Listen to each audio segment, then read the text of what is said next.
Hi everyone, my name is Luis. I was born and raised in Manila, Philippines. Um, I came here when I was 14 years old and living with my family here now in Cardiff, Wales. It's been 14 years. When I was in Philippines, Philippines is a Christian nation. In fact, it's the only Christian nation in East Asia. So I grew up as a Catholic. I go to Catholic school by the age of 7 until I was 12. But as a Catholic school, I feel like I didn't understand the Christianity back then, because for me, Christianity is more like a subject to me. So, like, for example, my favorite memory will always be at the part of the choir because, Sunday church, there's always like a procession, Christian activities and traditions. That's always been my memory in the Philippines. I also remember, being taught by a priest, by a nun. But ironically, we didn't really study Bible together.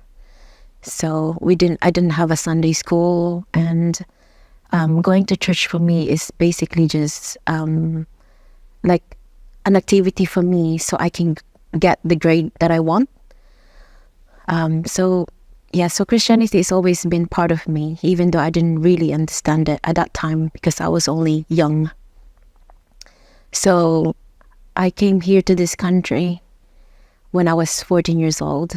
So same in high school. The way that Christianity taught to me is, Christ died for us, died for our sin. He's the savior of the world. But I didn't really understand what that means because, again, the way that Christianity taught for me when I was in high school here in the UK, it's just another subject for me, so I can pass my GCSE. So I was just, learning things from the book, basically, and it didn't really mean anything for me. But I know that growing up, I know that there's always a God, there's, a higher being than us. I always believe that there was always a creator, that created all the earth, the mountains, the sea, the stars in the sky, everything. But because no one is really teaching me, or I didn't have that community that, teaching who Jesus Christ is. So I didn't really understand what Christianity means. So yes, I just saw Christianity as a subjective thing that, I just need to pass to get my grades that I want. And that's it. So I eventually outgrew of it. And, but because I didn't know about, having a relationship with Jesus, I didn't know the salvation is and all that stuff, I eventually left that left that life, left that thought even. So growing up, my teenagers years, so I eventually went on my own ways. So that means that, I'm doing things what I think it's right. I grew up in a Stern family, so as an immigrant here in the UK, my family's definition of success is, basically, you go to school, you go to the university, and you go to the corporate ladder, being rich. And although my family is also Christians, we didn't really apply, Christianity living in our household. We don't pray together. We don't go to church together. So it's pretty much just, as long as I'm respecting people, as long as I'm doing the right things, I'm not doing the wrong things, I'm good in life. As eldest daughter as well in a family, I feel like I have this great responsibility and expectation for me as well. So growing up, I kind of suffer with, anxiety. I was depressed at some point. I have a low self-esteem, I think. So, insecurities and that kind of stuff. So that really affected me growing up. But because I have this set of expectations and from the family, I had to say to myself, I gotta do something, I need to be success in this life, because I don't want to put my parents' hard work to waste, being far away from my family in the Philippines. I need to to produce something that people would say, oh, she's successful now, because I don't want to put my parents' effort to waste. So in my head, that's always been my goal, just to finish school, finish university, graduated with masters. I landed with a good job. I can buy things that I always wanted as a kid. But I said, why do I feel still empty? Why there's still void inside me? Why do I still feel like all this hard work is for nothing? Like, who am I living for? Like, who am I offering this to? Is my life gonna be like this? Working nine to five and until I passed away or something like that. So I started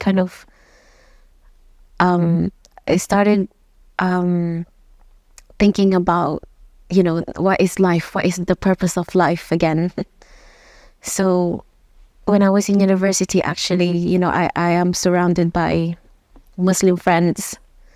So, and then, the way I see them, they're like on fire on their God, So I had that curiosity again, because, they were close to me, they're telling me their religion, their things, and, I see how, what they do as a group, what they do as a community. And I said, wow, like, these people are so on fire, what's driving them, what's keeping them on fire to their God. So I had that curiosity again, even though I said before that, Christianity might not be for me, because, I always see them as a subject that I need to pass. So maybe I said, maybe I should, give Islam a go. So I let my Muslim friends to kind of teach me, their practices about their religion. And I said, oh, okay, so it's really similar to Christianity. Maybe I can go for this one.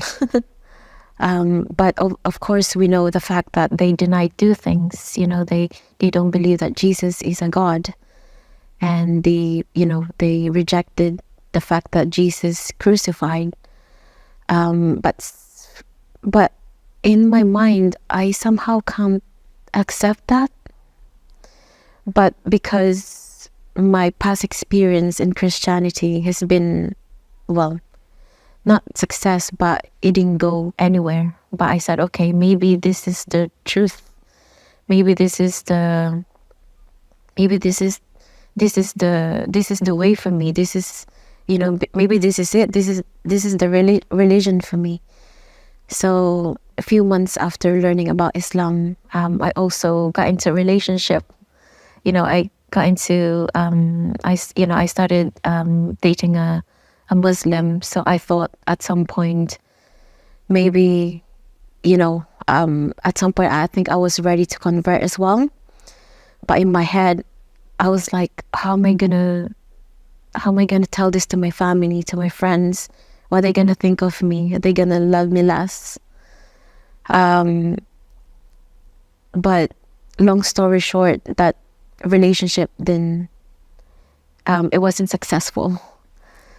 So even though I learned about their religion and everything, I felt like, oh, it's, I'm back to zero again, so where am I gonna start again? So I think for me, I said, maybe, religion is not really for me. Maybe it is the universe. I think, everything was created for a reason, but maybe God is not real, because why there's so many religion, and why can't I find the true one, the true religion for me? Why can't I have that community that I can share my faith with?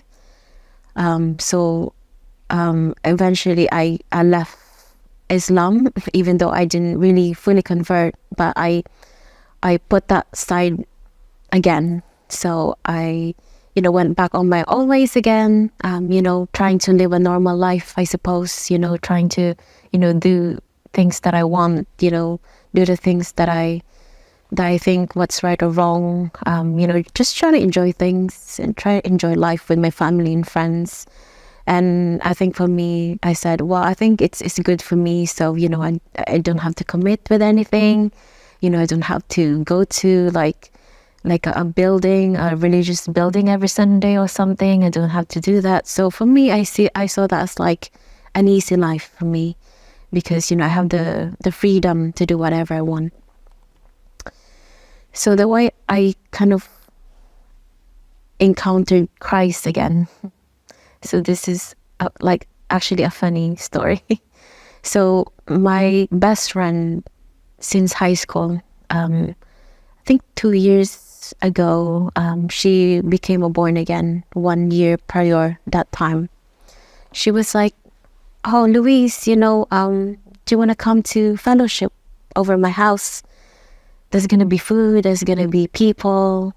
But I was like, reluctant. I'm like, no, that's fine. I don't want to go.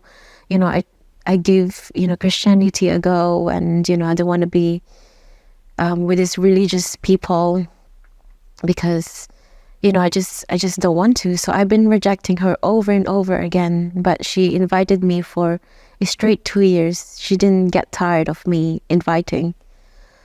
So I said, okay, I'm going to go. Because she said there's gonna be food, and who doesn't like food? Who would deny food, right? And I said, it's a good way for me to catch up with her as well, and that's after pandemic actually. So I finally gave in, and when I arrived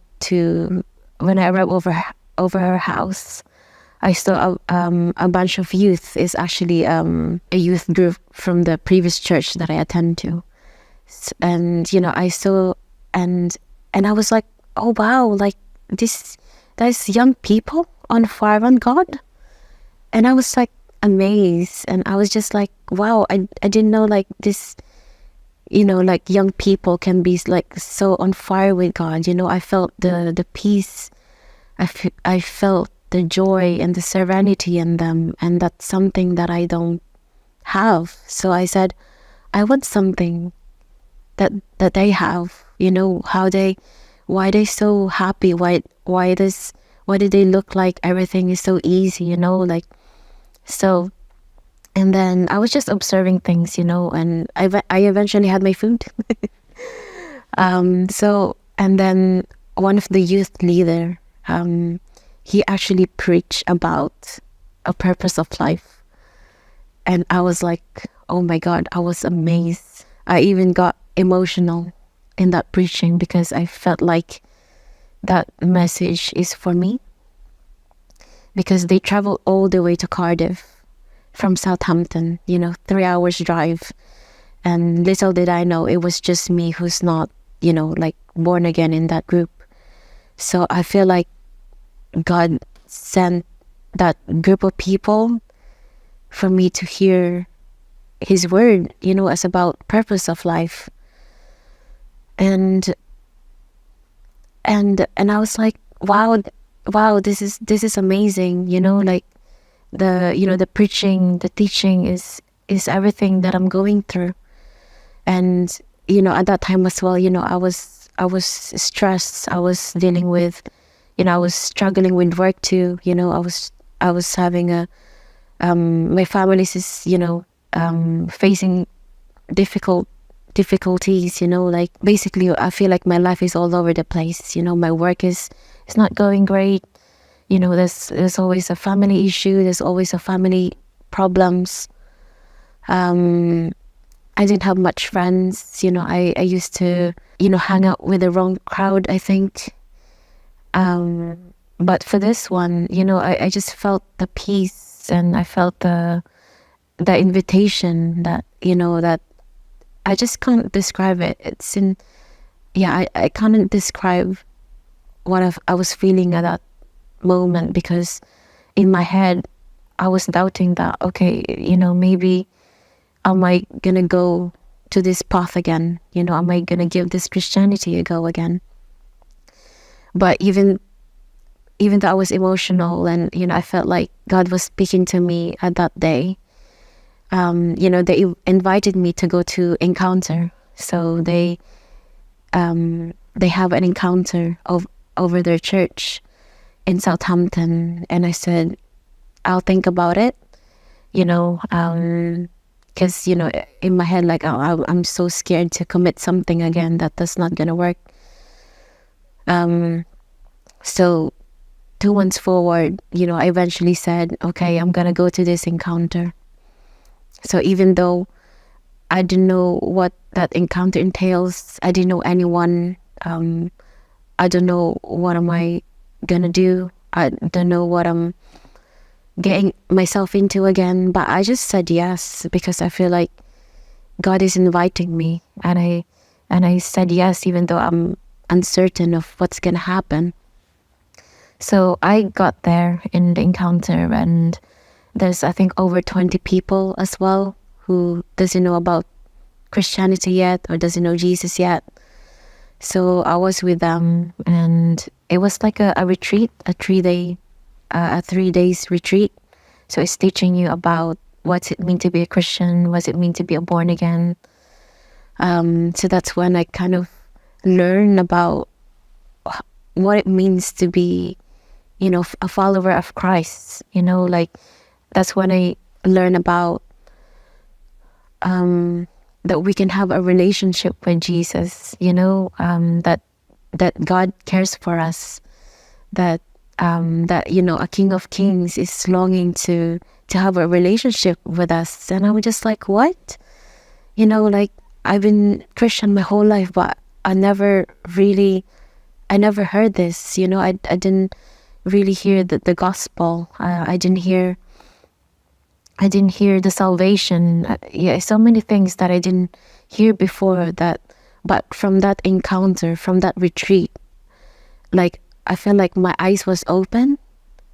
I feel like my spiritual eyes is open, like, and I was like, oh my God, like I was just so amazed. I was just, that feeling was indescribable, because I was so overwhelmed with this new information. But at the same time, I felt the peace inside me, the peace that I never felt before. So I said, okay, so long story short, at the end of that retreat, I said, okay, Lord, I'm gonna surrender. I'm gonna give you my life. And at that point, like, Jesus was telling me that, like, Louise, like, you don't have to know everything. You don't have to, you don't have to know everything, but I myself will show it to you. I myself will show you things that you haven't seen before or experienced before. I have a purpose for you. So that's when I knew that, okay, like, this is my purpose that I've been looking for. That's the missing piece that's inside me that I've been yearning for a really long time.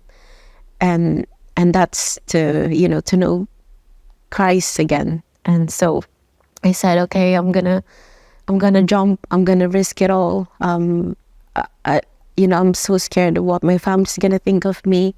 What is my partner's family's gonna think of me? My friends, my colleagues, people around me. But I felt like, this is the change that I've been waiting for. This is the, when you're like so desperate to change that you'll try everything. And I think that's for me. So I eventually just So I said yes. Yeah, I'm just gonna continue to this journey, you know. And you know, I have my best friend as well. You know, she's gonna stick with me.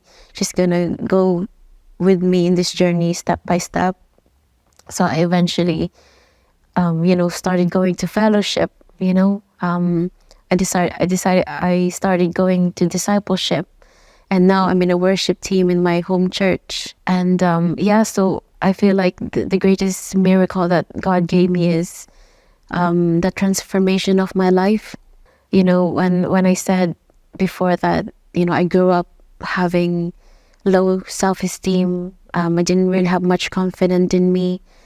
You know, I suffer with different things. But I think God, you know, turned it upside down. You know, like God gave me He gave me like a new life. He gave me a new heart. He gave me a new beginning. Basically, He gave me a right path, you know, like a path that's meant for me, that wants me to go.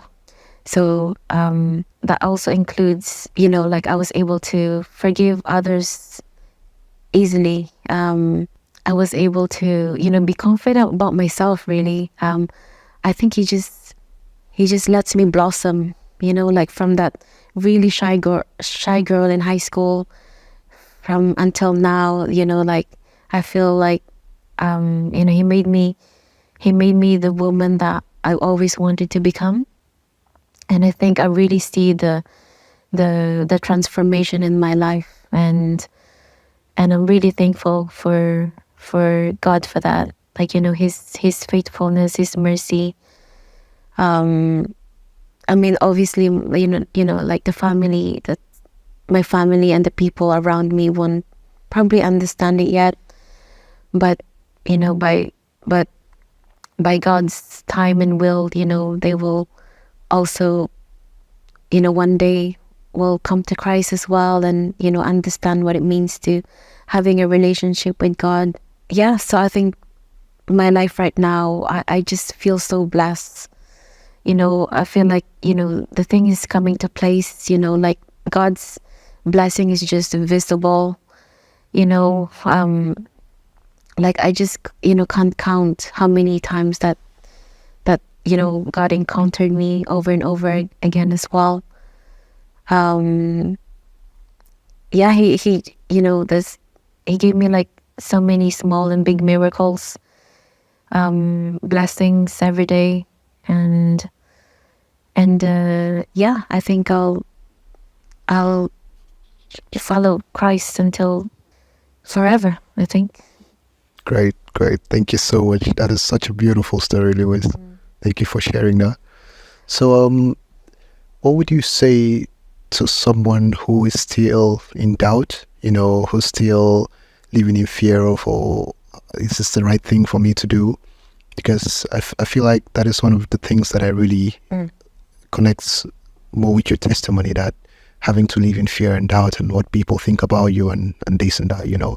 So what would you say to someone still afraid to make that leap to have a relationship with Jesus Christ?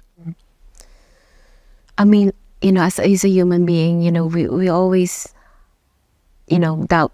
We even doubt ourselves. We even doubt the things that we want to do. But for someone who's doubting or have fear of following Jesus, just go for it. I think just enter it, you know, have that curiosity. I think it starts with a curiosity, because that curiosity will lead to having more understanding, having more knowledge. Like I said previously, you know, when I was in the living room, you know, after I had that encounter with, you know, with God back in Southampton Church, I was contemplating, I was doubting, because I still have this fear inside me that, you know, what would my family would think of me? What would my partner would think of me? What would my friends, you know, the people around me would think of me if I decided to commit fully to this, you know, this having a relationship with Jesus, this whole church, coming back to faith again. But I feel that God spoke to me in that moment when I was reading my Bible that night, and he said, like, you don't have to know everything, Louise, I will show you the way, but just have that curiosity, just have that curiosity and be brave of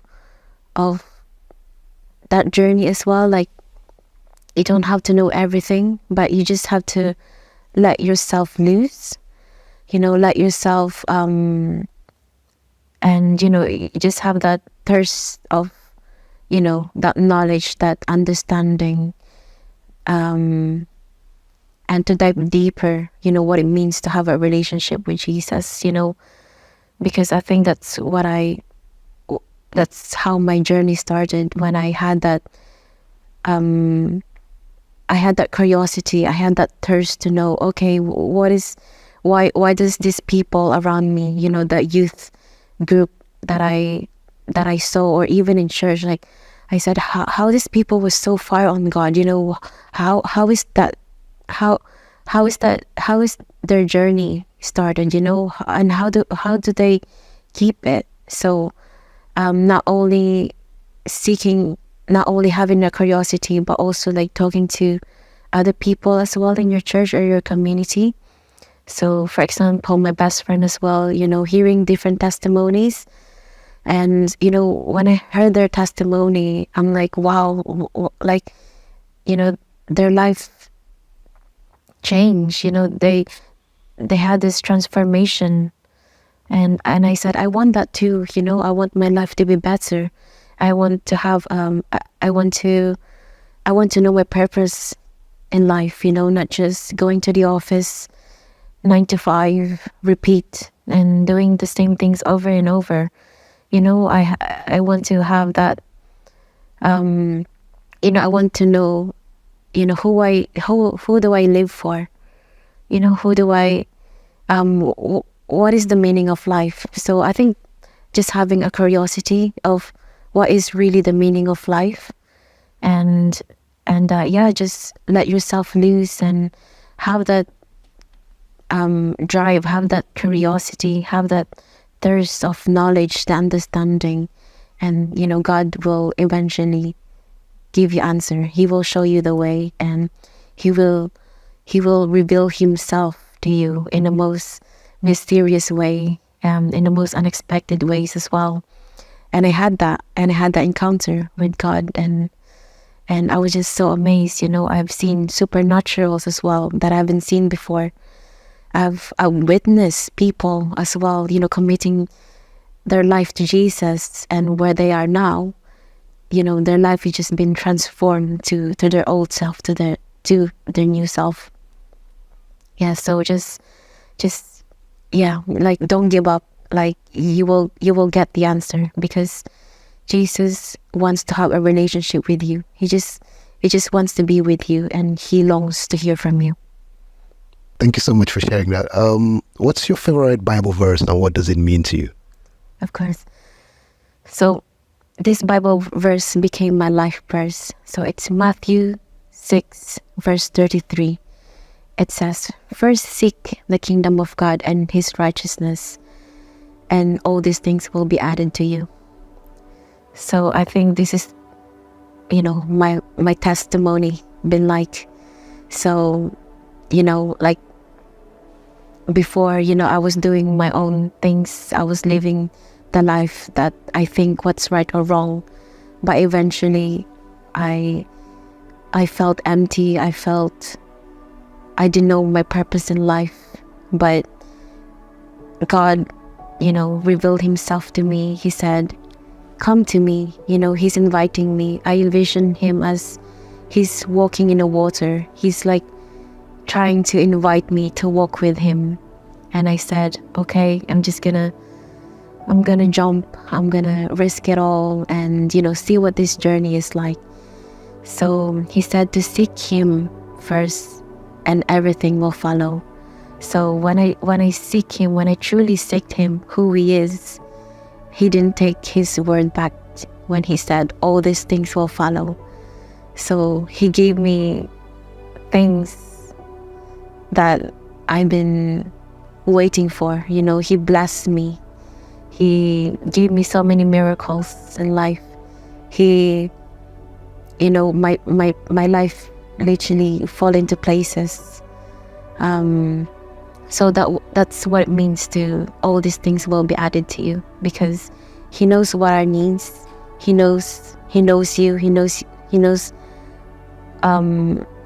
who we are as a person, and you know, he's got a purpose for you. He's got a plans for you, and that plan is just to not only to have a relationship with you, but also to prosper you. And that's what he did to my life. And I can testify that, yeah, my life has never been the same. It's never been the same before.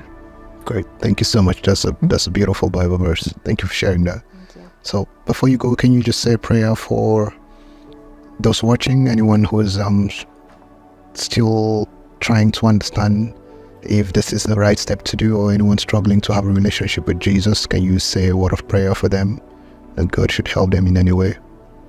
Of course. Lord, whosoever watching this, Lord, may you give them the understanding. May you open their hearts. May you open their minds. Lord, may you call them by their name, Lord. They know you. You know them more than anyone else. You know their needs. You know their destiny. You know what's best for them. So Lord, whoever is having or doubting or have a fear following you, God, may you pour their spirit. May you reveal yourself to them. May you show your power, Lord. May you show what you can do to transfer their lives. May they have the zealousness, the thirst of to seek who you really are, Lord. And I know that in your own time, in your own will, that they will become a child of God. In Jesus' name, I pray. Amen. Thank you so much, Lewis. Thank you. Thank you.